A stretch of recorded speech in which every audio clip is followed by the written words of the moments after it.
is not somebody that's going off at the mouth. This is a woman that knows what she's talking about, understands how things work in the inner cities and in our country. It's the left-wing media. It's the left bleeding hearts that are propagating the fear-mongering. It's not the Republicans that are doing this. It is the left. I was reading an article about a staffer that worked for Obama, and she was Muslim, and she wore one of those things on her head, and I've seen this around Tampa Bay, and I haven't heard anybody cursing at them, making fun of them or anything like that. They check them out. Looks hot on a hot day, but, that's their choice. But she was going on and saying she couldn't work for the Trump administration because of the jeers that she was getting, and all these white men were looking at her, checking her out. Well, first of all, they didn't know who she was, probably were trying to figure out who she was and where she belonged, new staffers to come in, but how weirded out she felt because how welcomed she felt during the Obama administration. Well, first of all, they knew you since you were a baby out of George Washington University. And they knew you, got to know you, who you were. Probably people were curious. Islamic terrorism is a reality, something that the Trump administration knows too much about, all too much about. Hate crimes, burning down mosques and stuff like that. I just want to make that clear on my broadcast. I don't support it. I don't support people going in and doing things to a Jewish synagogue or any place of worship, or doing a hate crime against anyone. It's wrong. It's not just it's unconstitutional, it's morally and ethically wrong when people do these things and push these people to these points. You should never treat somebody out of hand just because they look different than you and say these things. It was a temporary ban, and that word, again, is not used because the lying media, the fake news, will inject something else and say it is a Muslim ban on all Muslims. It's a temporary ban on select countries that we know that terrorism roots from. And because of the astronomical numbers of people trying to get into our country illegally, and we have information, incredible information, that says that these folks want to come in and they mean us harm, and ISIS has told us so. And for now Muslims to say that Trump is no better than ISIS, again, pushing that envelope. And that's the narrative right now amongst so many people in the Muslim community. That's unfortunate. There needs to be protection. There needs to be understanding. And I believe in understanding, but we have to be careful on who we vet. And that's all Donald Trump has said. Who can fault being careful? And if you're a peaceful Muslim, you know that ISIS means harm to us and has done things to our country and continues indoctrinating people with an ideology that's terrible. That's not helpful. It's not productive. But the Muslim Brotherhood continues to this day to fund terrorism. And so if there's any connection to your organization with any money going out towards that thing, how can we trust you? How can we honestly feel good about those particular things when there's a connection to terrorism? To me, more should denounce these acts. The Catholic Church, they run ads. They've gone through big problems through the years with priests doing things they shouldn't do to little boys and bad things. And they've tried to really redo their image for Catholics that have left the church because of these scandals. And beautiful ads. I guess it's called Come Home. I'm not a Catholic myself, but, I notice these things. And it's a really nice ad campaign, and apparently it's worked. Their membership is it's starting to go up in a lot of parishes. And I think that this Pope is trying to do a good job. I think it's a little political, but hey, I think he's doing a good job for the most part. Again, I'm not trying to do a report card on the Pope entirely, but it does seem like his heart is in the right place. But I guess we'll find out where the Catholic Church comes up. My point is, why doesn't Muslim groups put out some PSAs or some commercials on television saying that we love America, we denounce Islamic, fundamentalists such as ISIS, or those that would mean this country, our country, harm. Things like that. A lot more Muslims denouncing the violence, yes, a sick, twisted ideology, trying to educate and trying to rally more support for people that just simply do not understand. Americans are very tolerant. They really are. I've seen more tolerance in my lifetime than I've ever seen before. I think that races, have a long way to go, but they've come a long way already. They really have. I think we can look for faults all day long, but to me, a common sense approach is always a good approach.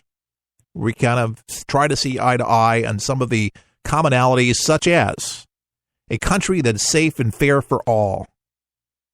And I truly believe this wholeheartedly. That's what this president really wants. I think he's being demonized. I think he's being put in the corner to make it look like that he's a homophobe, because of the transgender, or he's an Islamophobe. He doesn't like Muslims. It's all Muslims, hates all Muslims. He said these people are not being vetted properly. Why could you fault a man who's trying to protect its citizens, the primary job, the number one job as a president? Why doesn't anybody say that on the mainstream media? They're not. You never heard Obama say, that's my primary oath to do this. But no, he doesn't, because he didn't call out who the enemy is. And if the enemy is using Islam, as a lot of peaceful Islamic folks say, then they need to stand up, more of them. In my opinion, which I'm entitled, to stand up and say something so it doesn't get out of hand, as it is right now. Education, educate, enlightenment. But to sit there and not try to sit down with this president and ignore and say all the Trump folks are all haters of Islam, that's ridiculous. I have a lot of friends that actually are of the Islam persuasion. They don't try to save me or try to tell me that I have to change my religion or anything like that. That's not what they're trying to do. They're just friends, and they're Americans, have families, have jobs. They get sick. Their kids get sick. They're trying to live the American dream, and they are peaceful. But then there are those that subscribe to ideologies that are different from Western culture. Not all, but some. We'll be back. We'll help you survive this thing called life. We're for the people, for the people, for the people is there. For the People has a new way to find us on the web. Just go to forthepeopleshow.com. That's forthepeopleshow.com. There you can listen to our daily podcasts.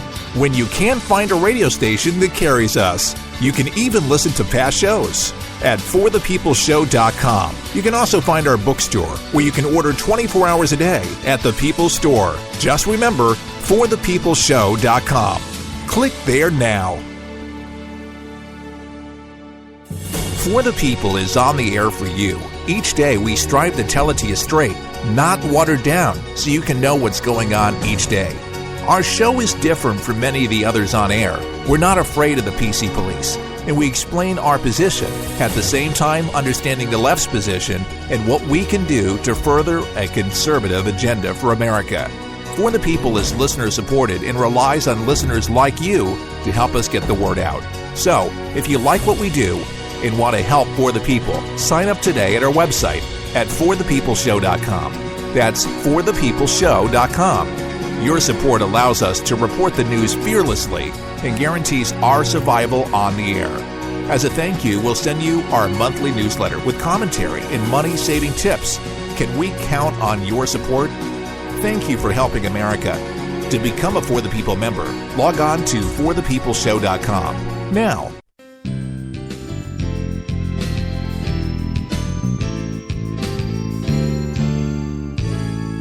and ladies and gentlemen, For the People continues. There's a little thing called karma.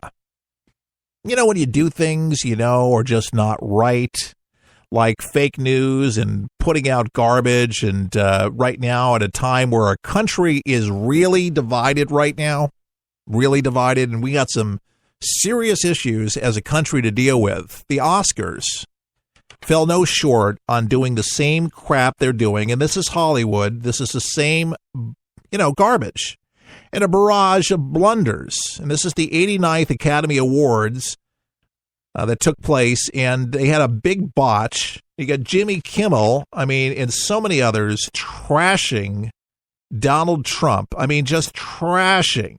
Kimmel took advantage of the situation, took it one step further, and then he asked the crowd to stand for Meryl Streep, who memorably slammed Trump at the Golden Globes. Remember that one? Yeah, we played the audio for that. To me, and it was a huge blunder, but you got to listen to it. It's priceless. Audio pretty much speaks for itself, but you got to listen to what took place. Kind of a big deal, but this is what happens when you do bad things, in my opinion. Here we go. Listen to unbelievable. And the Academy Award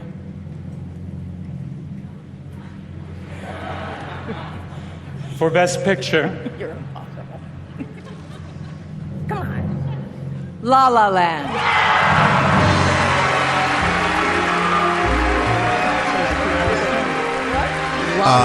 It wasn't La La Land, folks. Nominations this year, and is tied for the most nominated movie in Oscar history, winning 7. Wrong. Production design, cinematography, original score, song, directing, unbelievable, actress, and Best Picture. Hollywood production. Yeah. Uh-oh. What happened? Yeah, all their congratulations, but thank you all. Thank you to the Academy. Thank you to Lionsgate. Thank you to our incredible cast and crew. We're all up here right now. Matt Pluff, you kicked this off, and Damien Chazelle, we're standing on your shoulders. We lost, by the way, but Guys, I'm sorry. No, there's a mistake. Moonlight, you guys won Best Picture. Moonlight won. Come on, this is not a joke. This is not a joke. I'm afraid they read the wrong thing. This is not a joke. Moonlight has won Best Picture. Moonlight, Best Picture.